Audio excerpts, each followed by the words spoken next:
Who are you when the stage lights finally fade out? For a deep-cover illegal agent, that simple question has no easy or comforting answer anymore.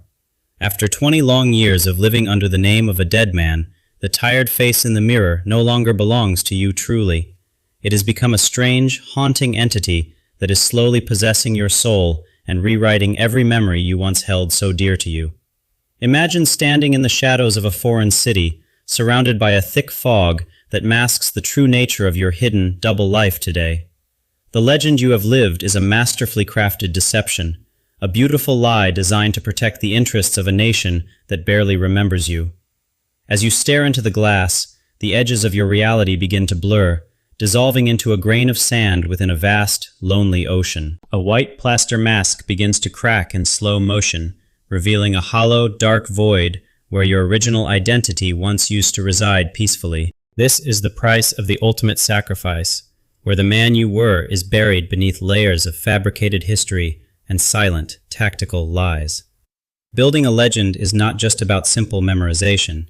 It is about the systematic erasure of your true past to replace it with a fiction. Every detail of your new life is meticulously planned, from your place of birth to your favorite childhood toy that never actually existed at all. They teach you to love the foods you once hated and to believe in religions you once despised with every fiber of your being. The erosion of the self begins with these small details. You learn to speak a language until your mother tongue feels like a foreign burden. You move through the streets like a ghost, blending into the background of a society that you are secretly observing for your distant, silent masters. Every interaction is a performance, every smile a calculated move on a chessboard that spans across continents and decades of silent, invisible warfare. Hour after hour, you record your own voice, smoothing out the tiny imperfections of your accent until you sound exactly like a native-born citizen. The sound of your own voice begins to feel unfamiliar, as if someone else is speaking through your mouth, using your breath to tell lies. The machine of intelligence work grinds away your identity, replacing blood and bone with ink and paper records that prove you are someone else. You must kill the boy you used to be, so that the man you have become can survive in the lion's den without being detected. The erosion is slow, quiet, and absolute. By the time the legend is complete, the original person has vanished into the shadows of history. The greatest danger is not being caught by the enemy, but the moment you start to actually love this beautiful fabricated life you lead. When you sit at a dinner table with a wife and children who don't know your real name, the deception becomes a heavy, crushing burden. Every kiss is a lie. Every I love you is a tactical maneuver. Yet the emotions you feel begin to turn into something terrifyingly real. You wonder if these people love the man you are, or the ghost you have carefully constructed to deceive them and the whole world. The contrast between the light of the fake home and the darkness of the mission creates a fracture in the spy's fragile, breaking mind. In the dead of night, you transmit secrets while your family sleeps upstairs, oblivious to the wolf living under their very own roof tonight. You are a bridge between two worlds, but you belong to neither. You are a traitor to your family and a tool for your country. When the tears you shed for a fake relative become genuine, the line between the mission and reality is lost in the deep abyss. Schizophrenia becomes a professional requirement. You must be two people at once until the two halves of your soul begin to war. The neural pathways of your true self are slowly being overwritten by the habits and reactions of the person you are pretending to be. Fear is your only constant companion. Fear of being caught, and the even greater fear of forgetting who you were before all of this. Every stranger on the street is a potential threat. Every sudden noise a signal that the walls of your life are finally closing in. How do you reconcile the love of a father with the cold calculation of a professional saboteur working in the heart of the enemy? You have betrayed the very heart of human connection to serve a geopolitical goal that feels increasingly abstract and meaningless as time goes on. Identity is not a solid rock. It is a sandcastle being slowly washed away by the relentless tide of 1,000 small, daily deceptions. Your mind becomes a battlefield where two different men fight for control of one body, leaving nothing but scorched earth and broken dreams. Are you betraying your organization by loving your fake life? Or are you betraying your own heart by continuing this cruel, endless charade? The internal conflict is a silent scream that no one else can hear, a pressure that builds inside until something eventually has to break.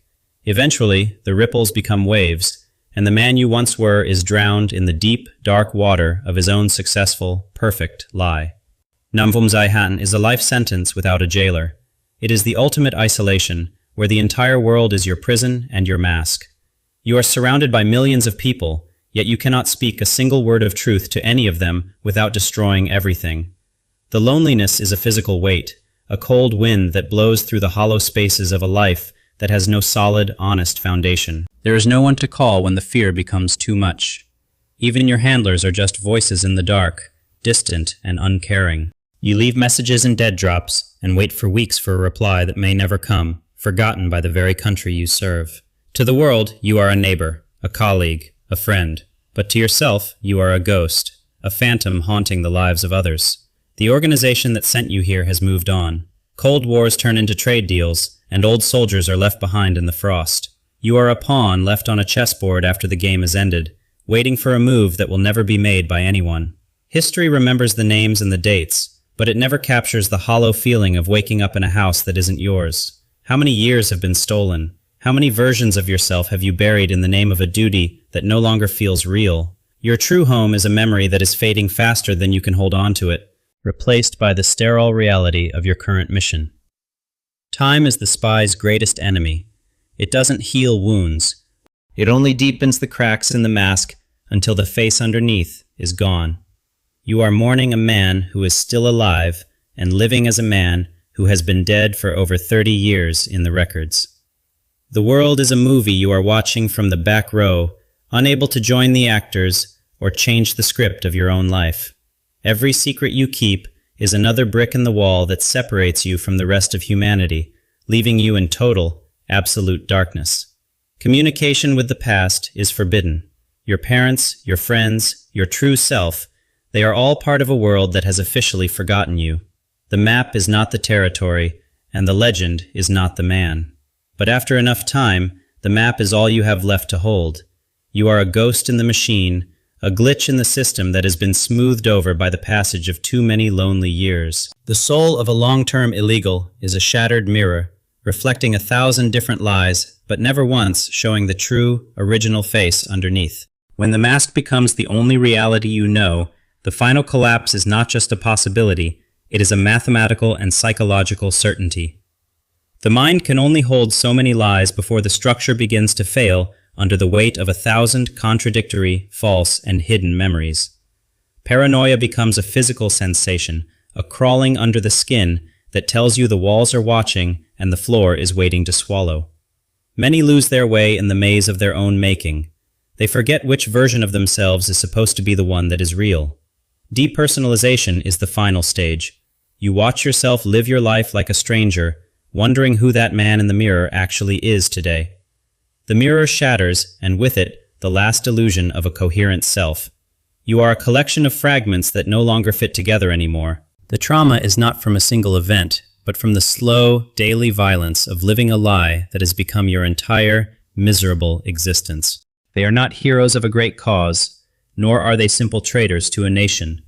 They are just ghosts, trapped between two fading worlds.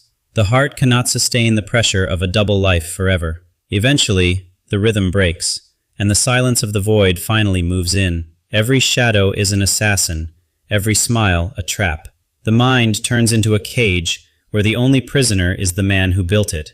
In the end, there is only the emptiness, a void where a person used to be, now filled with the cold, white noise of the mission. The world of espionage celebrates the victories and the secrets stolen, but it rarely mentions the broken souls left behind in the dark wake. These agents don't need medals or grand ceremonies. They need to find the person they were before the mission began so many years ago. But for most, that person is gone forever, buried under the weight of too many names and too many lives lived in the shadows. A life spent in the service of a shadow leaves only a shadow behind. There is no grave for the man you were supposed to be. When the file is closed and the mission is finally over, what remains of the human being who sacrificed everything for a silent, secret cause? The mirror will always be empty for those who have lived in the dark. They are the ghosts that keep our world safe and silent. In the end, the ghost in the mirror is the only one who knows the truth. And the ghost, like the spy, never tells a word.